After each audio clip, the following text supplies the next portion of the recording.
Hi, my name's Paul Kirby and I've been asked by Ford Fleet Management to come and talk to you about the eTransit van. There's so much good to talk about the Ford eTransit, but I did promise the guys I will give them my honest electric van man opinion on this vehicle, so we're going to get the good, the bad and the ugly about the Ford eTransit.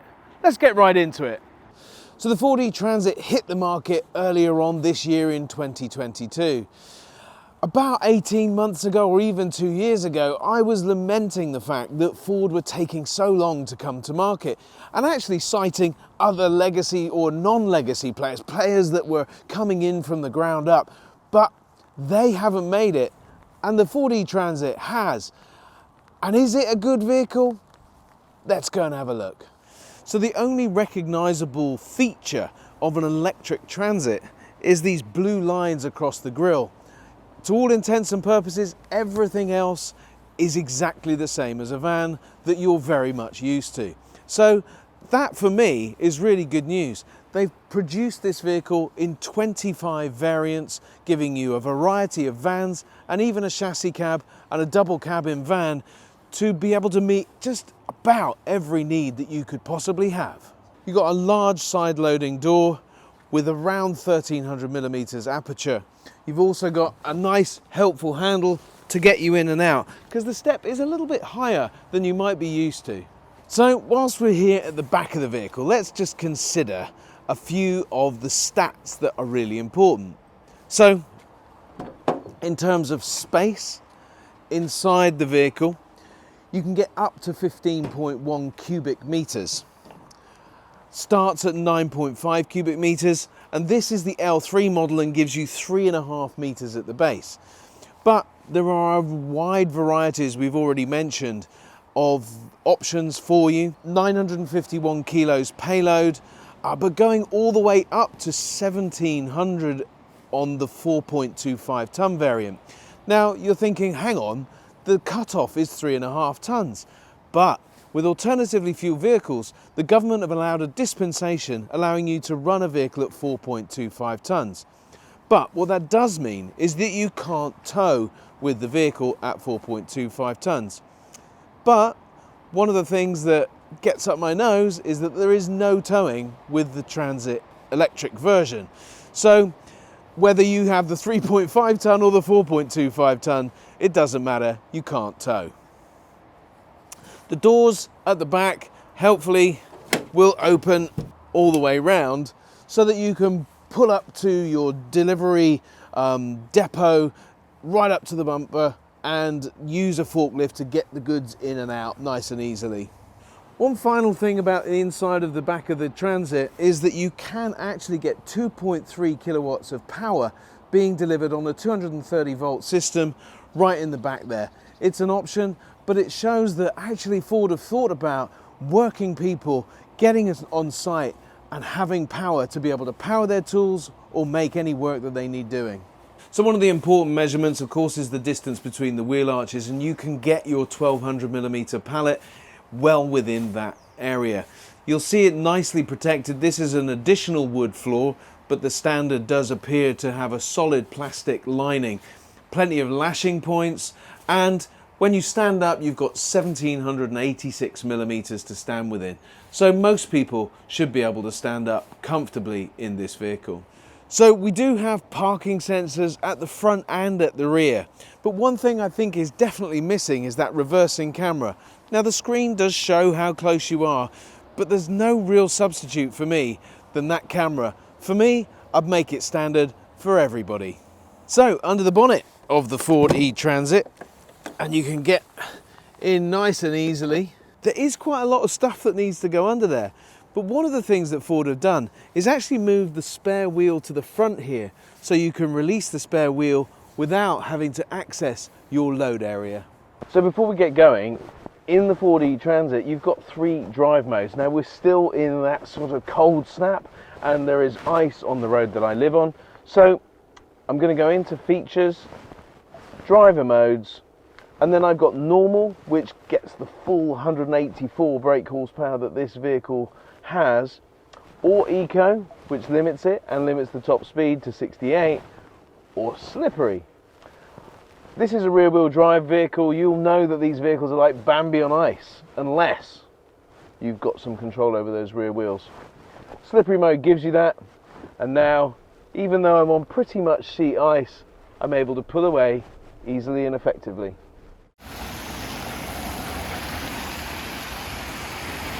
So one of the things about electric vans is they've got this regeneration. What that means is as you take the foot off the brake pedal, the vehicle automatically slows, and that puts energy back into the vehicle. And if you hit L mode, you can almost come to a complete halt without actually touching the brake, making best use of the energy efficiency and also making life just that little bit easier. Another standard feature on the Trend model is cruise control. Cruise control in a 20-mile-an-hour speed limit is brilliant because, of course, 20 miles an hour still feels pretty slow, right? But just set it and away you go, and you're doing a steady 20 miles an hour. You can also set the vehicle to be limited as well. So inside the cab of the Ford eTransit, you have got a comprehensive selection of equipment. One of the things that I love in particular is, of course, the armrest. Always forgetting to set it though. There we go. Another important thing is a mobile office. So you've got a hard seat back there which allows you to tape in things, additional cup holders, although there is a plethora of cup holders in this vehicle, but useful for being able to get work done on the road. On cup holders, we've got one on either side of the cab. We've also got one just underneath the gear stick, which is additionally helpful. I've called it the gear stick. It's not really a gear stick. It's a rotating function that allows you to select park, reverse, neutral and drive. There is also an L function too. The L function allows you to increase the amount of regeneration and therefore the braking that the vehicle does when you lift your foot off the accelerator, and allows you to put energy back into the battery. Turn to the steering wheel and you've got all the key controls on there, including cruise control, the volume settings, being able to answer the phone. But you can also do that with voice activation too. You have a great 12-inch touch screen with all the controls for temperature and clearing the windscreen, and of course the beautiful bum warmer. Brilliant. We like that in the cold temperatures, but of course in the hot temperatures you've got air conditioning as well. One of the good things about the Ford eTransit is that you've got this preconditioning function where you can set times where you're going to be departing, and when it's cold you can have the windscreen cleared and all of the cab warmed. And in the summer, when it's hot, you can have the air conditioning full blast to cool you down. So as you get back in the vehicle, you are ready to go. On the left-hand side of the screen, when you're in this setting, you can see some driver behavior statistics. You can see acceleration, deceleration, and speed. And that just gives you some hints and tips on getting the very, very best from the vehicle. You're also able to access the satellite navigation, which is optional, and you can also connect up your apps and phone and Apple CarPlay, etc. from this screen. As you can see, it is a comprehensive infotainment system that gives you some significant advantages. So the Ford eTransit has been well thought out with enough cubby holes and storage spaces with all the controls that you would like at your fingertips to minimize the need to take your eyes off the road. It's also worth pointing out that there are a couple of hooks here, which is where my high-vis is neatly stored. Now, this feels like a place that has been well thought out, and I do know that Ford spend a lot of time talking to drivers like you and me to get the very best in their in-cab area. Another feature of these seats is underneath is where your electric charging cable is kept. So let's cover off 5 things that I don't like about the Ford eTransit. So 2 of those things are here at the back. No rear view camera. I wish I had one. Second thing, no towing permitted on any of the variants of the electric Ford Transit. And two things here at the front. First of all, the battery and the range, the WLTP and the actual reality. It's hard to know from just the hard numbers. So I would like to see those closer together. And the second thing is, this vehicle has 184 brake horsepower. I'd like to see that being less, because actually I think that's too much power for a van. The final thing is, as soon as I open the door, I get that noise.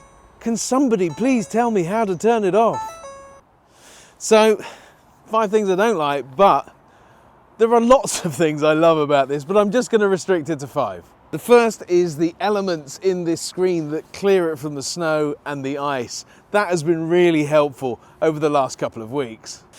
I also love the fact that Ford have brought this with 25 different variants so that you can get exactly the right vehicle just to meet your needs. Another thing I love is the smooth and effective drive that the Ford eTransit gives. And whilst we're here, I also love the driver tips that I get down the side, helping me with my acceleration, my deceleration, and my speed. And the other thing I love is the fact that I can set the vehicle to be ready when I jump in it. It comes with all kinds of apps and connectedness, and this is one of those things that makes a real difference for you day to day. So the Ford eTransit, you can charge at home, you can charge at a depot, or you can charge in the public charging. There are 3 effective types of charging. Charging on AC at home is typically 7 kilowatts. If you're at a workplace, you might have 3-phase electricity and therefore able to charge at 11 kilowatts. If you're out here in the public domain, you could charge at anything up to 115 kilowatts, which will give you 15 to 80% in just 34 minutes. The battery size is 67 kilowatt hours, and that will get you up to 196 miles according to WLTP. Now the reality is you won't get that mileage, and Ford themselves in America published a number of 126. So it's somewhere between those two numbers. In the cold, you will get less mileage. In the warm, you will get more mileage. If you drive it really carefully, you will get the very best mileage. But it's really worth heading on over to their website and looking at the range calculator to know the circumstances that are specific for you to get exactly how far you'll go. So I've had the last 2 weeks in this Ford eTransit. Now, as everybody knows, I do love an electric van, but this is a particularly good one. It's award-winning for a number of reasons. Yes, there are little bits of challenges around the range and will it do what it says it does on the tin. You need to check that for yourself. But if you're going to buy an electric van, you need to have this one on your shopping list. And actually, the guys at Ford Fleet Management will even let you rent one for a short period of time to test and learn and see if it's going to be fit for purpose for a job in your business. Thanks ever so much, everybody. Enjoy the Ford eTransit.